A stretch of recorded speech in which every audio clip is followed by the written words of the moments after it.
Okay, good afternoon, Aristo. Good morning, Ron. Glad to speak to you again.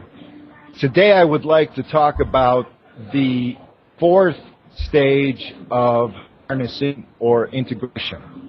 This is what we might call a pivot stage because the eighth stage, there are 8 limbs here, 8 subdivisions, and the 8th subdivision is basically called the nexus state, or the state of synthesis.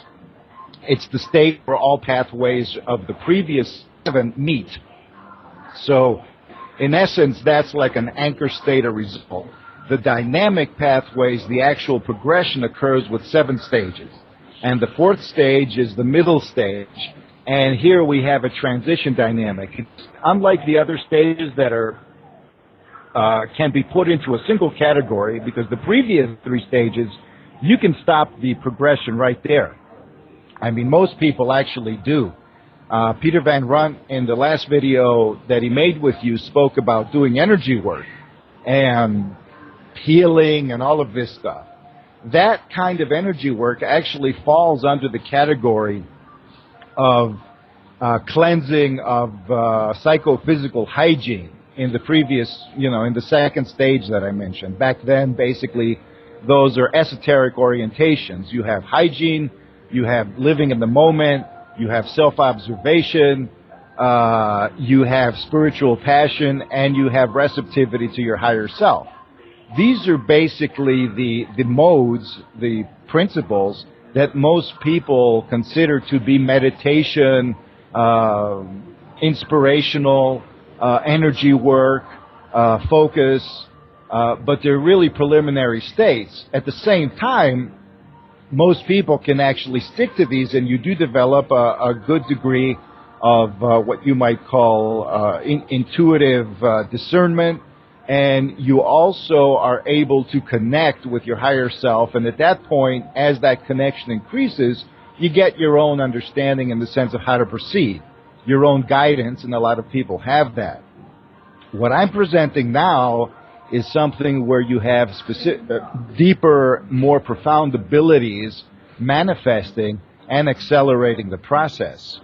The energy work people do spontaneously is essentially connected to healing, to well-being, something anybody could do with concentrated focus. And this is basically the gist of psychophysical hygiene. It's the aura cleansing, it's the circulation in the body, and it's essentially transference, and you could do it to your environment, the stuff you do with your car to get it to keep running when you talk to things. That's also under the category. It's maintenance of your environment, in a sense, and reinforcing it and infusing it with life and health. As you move through all of these stages, and all of these are supporting each other, you get into the stance that actually allows you to be relaxed and balanced, not neutral, but balanced, and committed and passionate at the same time. You're essentially living a paradox attitude. And this paradox attitude is the primary stance of further progression. Now, energy cultivation is much more, it has more ramifications, and many New Agers are not into those ramifications. For example, most occult development is a combination of willpower, concentration, and energy. So you can actually do energy work without higher self cultivation, without awareness cultivation, with the willpower that you already possess, concentration that you can exercise and basically hone, and you can get results. Basically, you can manifest. Usually people do rituals or other practices in order to focus these abilities, because with yoga integration and all of these practices, you're taking what used to be subconscious arenas of activity and bringing them up and making them deliberate, making them conscious arenas and lucid arenas of activity, connecting them to your superconscious. The problem is, if you keep these arenas subconscious, they have a lot of denizens, a lot of programs, a lot of intelligences that are sub-intelligences of your own, They may even be other entities according to other people. And so you have a lot of activity that is not under your personal jurisdiction, so to speak. So when you enhance the energy, you're actually feeding all of these dynamics, and they can actually come and interfere with your process and maybe even possess you. If you have a tiny neurosis and you increase your energy state, that neurosis can amplify into a major issue, an obsession. It could even go into a psychopathic manifestation. The same thing occurs in what they call Kundalini Yoga, which is basically establishing an energy standing wave along your pillar axis, along your spinal cord, along basically all of your meridians, and expanding it out into your aura.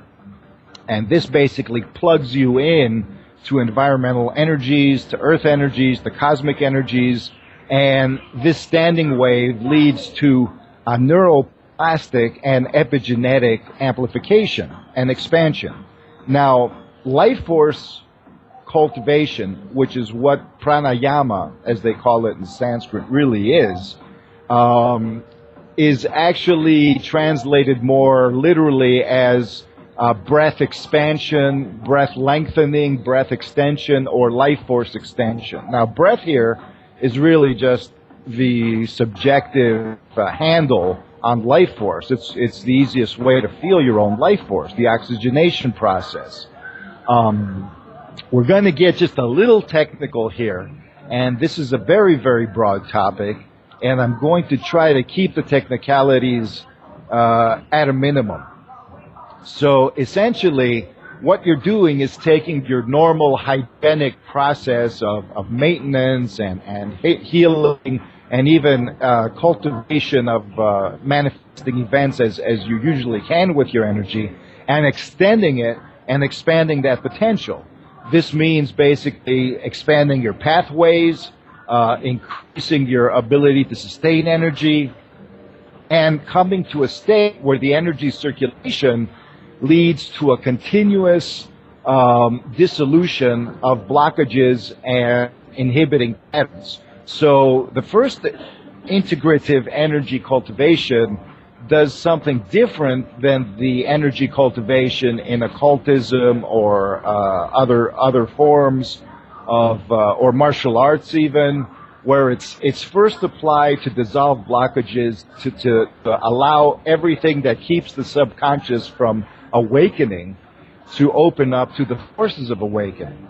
And so it's no coincidence that the stage after energy cultivation is where meditation, concentration, and basically the whole orientation of consciousness comes in. Because you need to set an energy foundation to focus on enhancing consciousness at the level of reaching what they call enlightenment. Now, enlightenment is usually termed in some extreme state of, oh my God, I'm the Buddha, or I'm this, I'm the great one, finalized dynamic. And it's really just a beginning. You cross a threshold and you move to a state of greater and greater appearance with a synthesis of existential presence in your being and of your being. You basically you're shifting gears into a completely different way of being that's very, very natural. It's very, very lucid, and it's very, very effective, because this state is not only leads to abilities, but it's where you spontaneously focus in your own DNA without actually, bringing out the concepts, but it happens naturally because you're resonating an internal environment that awakens your latent DNA. Now, the big thing that happens in all of this and in all of these integrative dynamics is neuroplastic modification, neuroplastic expansion. Neuroplasty basically is where your brain reconstructs itself. Your brain connections are known to reconstruct themselves as you use your brain. If you focus a lot on memory cultivation and practice memory exercises, your memory is going to increase. That's because your brain is actually creating new connections in that area. If you focus on your space, like an architect has a lot of spatial awareness, the more they practice architecture, the more those connections in the brain actually increase. The same thing happens with anything. So the brain is basically a use it or lose it type of thing, and it's like any muscle. It develops upon cultivation. Neuroplasticity is completely proven in terms of meditation. There are well-known experiments with Tibetan monks. Nuclear magnetic resonance imaging has mapped out the brains of these monks during high state of meditation. They found out that the brain waves are completely different than normal people. It's way beyond alpha, theta, delta. There are these brain waves that are very, very active, that are called gamma waves, that are in a different category altogether. But again, the type of brainwave activity, the type of neuroplasticity that occurs depends on what you're stimulating. And where energy work, where yoga is involved, the harnessing and the union of all these dynamics, you're not just playing with your brain, you're not just strengthening it, or your cortex specifically. You're going into very, very deep layers of the mammalian brain, the emotive brain, the reptilian brain, the brain that connects directly to the DNA through the instinct processes that are usually subconscious and autonomic. And then you go into the subbrain dynamics of the body, the neural nexi whose energetic sensations are known as chakras. So we don't only just have, as I said before, a brain in the head. We have all these little brains in the body that play a very, very significant role. And so energy work helps us get in touch with these dynamics in the body. Kundalini yoga is basically activating them one by one and all at once. The thing is that if you don't have a foundation in your chariot work, shall we say, in your Merkaba work, which is the whole chariot analogy, if you just cultivate the energy, then it's like the charioteer instead of having 2 horses or 4 horses, he's got, all of a sudden, they clamp on 10 or 20 horses on him. He has a really hard time because he's not strong enough and he's not skilled enough to handle it. So cultivating the charioteer is the driver of the chariot, with all of these micro-energetic things and micro-awareness things and fundamentals, first along the line of what you may call ethical development or ego orientation, and then along the lines of all these other things that I mentioned, if the hygiene and being in the moment, etc., then the higher self actually becomes a more conscious presence. And so the higher self has all of this information that the other parts of being do not have. The higher self has the bigger picture, the anointed self, and it's the anointed self for that reason. It basically, has the blueprint, and the blueprint, however, it's the ground, the true purpose of the soul, all of these things that are not distracted by polarized living, so to speak. So some people, like the one person you mentioned in your video today that commented that is against duality and all of these things, has a point, but I believe that he cannot comprehend a state where the higher self or the anointed self is really on par and in synthesis with all of the other aspects of self without undermining them, including the driver of the chariot. You need a driver of the chariot because that driver, the ego, does a whole lot of stuff and manages a whole lot of things that the higher self does not need to manage because their dimension requires a certain focus that the ego is not structured to attain, and the higher self basically doesn't need to specialize. Its specialization is the ego. The ego is an extension of the higher self, but also an extension of the energy body and an extension of the physical body. It's basically a place where all of these things meet. So energy work at this point enhances all of these connections. But if you don't focus on the previous stuff and the whole purpose of spiritual passion and connecting to the higher self, as well as being grounded and balanced, and it's not a matter of, today I'm in fear, it doesn't matter. Your intention is what matters, because your intention will take any disruption and eventually, gently or otherwise, lead it back into the course that you've chosen. So, in this case, life force extension enhances the abilities you already have. And this is done through basic breathing, but shifting from breathing as a breathing experience into sensing your energy. And sensing your energy, if done consistently, as the Taoists say, where attention goes, energy flows. This creates a neuroplastic change, and of course it's going to take time. So if you do this with a certain awareness state that you've cultivated up to this point, you can actually, with the existing guidance of your higher self, move in such a way that it doesn't harm you. Because a lot of people just dive into this, they learn really tough exercises, or maybe they just try to apply their will intensely, or pierce their chakras or whatever, and they don't understand the nuances of necessity of having feedback with yourself. And the first level of discernment is self-discernment. You need to know what's going on inside of you at the sensate level, at the emotional level, and at the intellectual, mental level, without evaluating it erroneously. Because it's very easy, because we are the one thing I've observed is that when we try to escape fear, we live in fear. So when we're afraid of the negative things, and we've said this often and often, to the point that I hear people talk about, yes, well, nothing's bad, it's all good, we're not afraid of the negative, but you have to be careful you don't succumb to this, or you don't, you have to be careful. No, don't be careful. That's the whole thing. See, if you're careful, then you're not in tune with yourself. Where yourself is involved, that's the last place you really need to be careful. You just need to be aware. And your discernment is your own expanding common sense, your self-common sense, your natural sense. This is what the Matrix has destroyed or undermined or dissolved in us.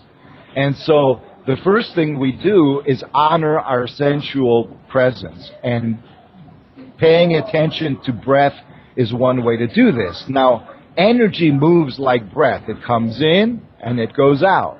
There's an environmental sense. So what the aura is essentially is the same thing as the ghost limb effect, the phantom limb. If somebody gets their arm cut off, they will feel itchiness in fingers that don't exist, because the brain and the body and all of these still register a kind of map of a full body dynamic, but they're also experiencing the sensation of their energy body. So your energy body, is ingrained in your physical body as a kind of extended environmental map already, but it's been atrophied. Babies have this, infants have this, an infant can sense presence around them because their aura is like a second skin. That's why they're so sensitive. We're so wounded and our sensitivity has been so atrophied that we don't understand that this is completely natural. This is a phantom body. They even call it that. Some people call the etheric body a doppelganger. And the word etheric just means space, sky. It's not some mystical concept. So the space beyond your body, if you learn to focus it 160 degrees and just feel that, you will create a neuroplastic readaptation that brings you back to the natural sense of living space, of the space beyond your skin boundary, basically coming alive as an extension of yourself. And so this is a natural body, and you can even learn to extend it in such a way, and martial artists do this, and Taoists, Orientalists do this, that you can actually feel objects when your hand is a foot away from them, or even more. You can feel the presence of other people. Many people can already do this. But the point is that we reach greater and greater levels of refinement where subtle details become amplified. It's like adding amplifiers so we're able to perceive things that were like small whispers before. However, when we're traumatized, this will create discomfort and maybe even pain. So it's a way to bring a lot of things up to the surface. This is why many people who are into spiritual bypass make a lot of threats almost, and well, you don't want to do this too much, you can go crazy, you can do this, and it is true. There are, if you do this in a stewed way. But the thing is that if you've oriented to the stuff of the previous, what we've discussed previously, then there is no danger because you have your natural common sense awakening. Is that my 25-minute limit? No, it's my daughter calling me. Okay. Keep talking, Aristo. Okay. Let's see. So, the refined extension of energy is an observation practice performed by means of reckoning duration and location in terms of these cyclic energy flows, inflows, outflows, and in-between stillness states. Eventually, all of these things blend together in a pattern of energy that doesn't have specific reference points, but you can experience it holistically. And you begin to open up to it. And you can move in and basically head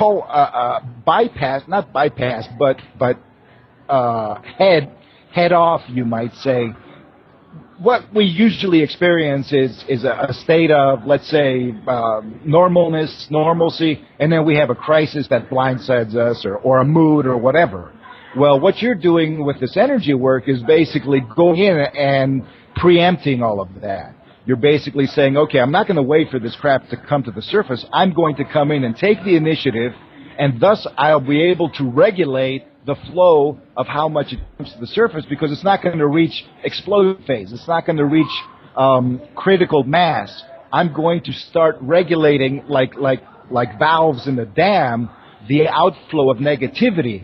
I'm not going to fear negativity. I'm going to know that, okay, this thing that's the discomfort, I can bring in my higher self to it, and it doesn't mean that I'm going to be experiencing the higher self in one moment and the negativity in the other. That's how it starts, but I'm going to use the energy to basically experience both at the same time and be okay with that. And that leads to your nervous system basically reconfigures itself to be able to live in what is at first a paradoxical state. Thus, we normalize paradoxical state. We are able to basically face them, and they're paradoxes because our nervous system isn't wired that way. As we continue to face them, we adapt into a neural wiring and rewiring that normalizes the paradox and turns them into, well, this is what makes sense. So in this way, with energy extension and life force cultivation, we even then move beyond the matrix in a sensate manner, which is fundamental. You cannot do any of the other ones. And we are able to address our senses in a way that leads to true meditation. For most people, what they call meditation is not. It's really self-observation or observation. Even concentration is not true concentration or focus. It's a form of sustained observation. So this is the stuff that the actual integrative tradition that has influenced a lot of other traditions actually differentiates from what usually people think. And the yoga teachers that have come down and interpret these things, and even the old priesthoods that took these things and diluted them, they actually kept things at a phase where you're just moving around the beginning phases. And they set a precedence in the sense that if you go beyond that, you're rocking the boat. Of course you're gonna rock the boat. This is revolutionary. If you start moving in this integrative direction, you become a revolutionary because the matrix cannot be contained in you anymore. You're neuroplastically and epigenetically transforming yourself literally at the cellular level and at the neurological level to transcend the matrix and establish something natural. A natural environment, a natural sense of being, a natural world, and a natural form of creativity where psychopathy cannot exist. I'm going to... How many minutes have I gone? Well, it's at almost 28, but we're going to cut about 3 minutes off from the beginning. Okay. So, essentially, this is part one of the energy work talk.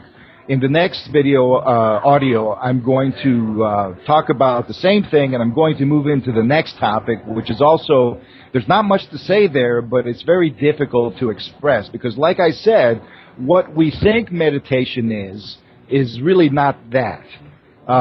Meditation is a process that builds upon all of these previous stages. So we're at the pivot point where we're moving into true meditation, which is the final phase before the nexus state that's usually called enlightenment.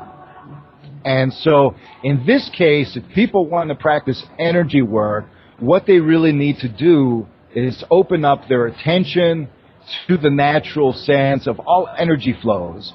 This is not just about breathing. This is anything. When you touch anything, when you experience the energy body around you, as I said, you know, basically feeling the environment a foot, 2 feet, 3 feet, 5 feet as a sphere around you, and sustain awareness of it to the point that you're actually feeling subtle flows. And these will increase because your sensitivity is increasing.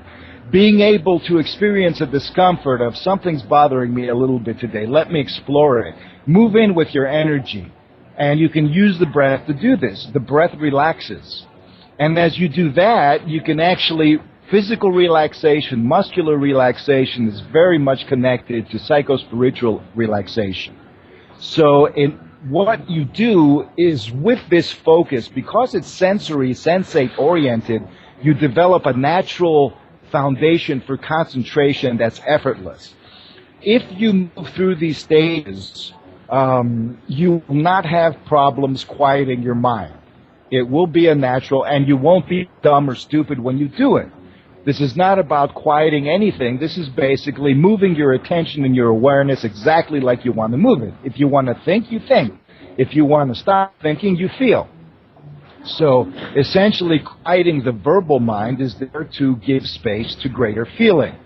And balancing out the create. Now, notice me, I talk a lot, but I spend a lot of time in meditation. So the result is when I do talk, I feel a constant flow of thoughts coming in that basically a general feeling that I just translate. I don't have to come up with things to say at any given moment for anything. All I'm doing is basically feeling things, and then feeling is essentially talking to me, and my verbal sense is a translator. So it's a lot more effortless when you do that. You save a lot of energy, and it's not psychologically draining, and then you can deal with other things. Your ego relaxes and says, oh, wow, now I can face all these other... It's not an emotional pressure anymore to deal with the challenges of the matrix, because I don't have an octopus visiting so many things. So it's a matter of, again, it goes back to psychospiritual hygiene and health. But at this point, we're moving into a state where we can get to the deeper levels of energy cultivation. I hope the background noise wasn't too distracting here. I'm talking loud, so everybody else who's on Skype around me started talking loud to compensate. So it's basically telling me that it's time to stop. This is part one of a two-part conversation on energy work, and is geared as a basic introduction or foundation to what this means in the sense of yogic harnessing. Thank you very much for hearing me. Thank you, Aristo. Yeah, I could make lots of comments, but that'll be another conversation after we, when we do a video after you finish your teaching series, which is basically how I'm seeing this. And I hope people take the time to really listen to what you have to say, because you have a lot to offer, and I think it's at a level that most spiritual teachers do not go. And so I do appreciate that. And thank you, and I trust you'll have a good week, and we'll connect again next Friday. Okay, thank you, Ron. Namaste. Okay. Namaste.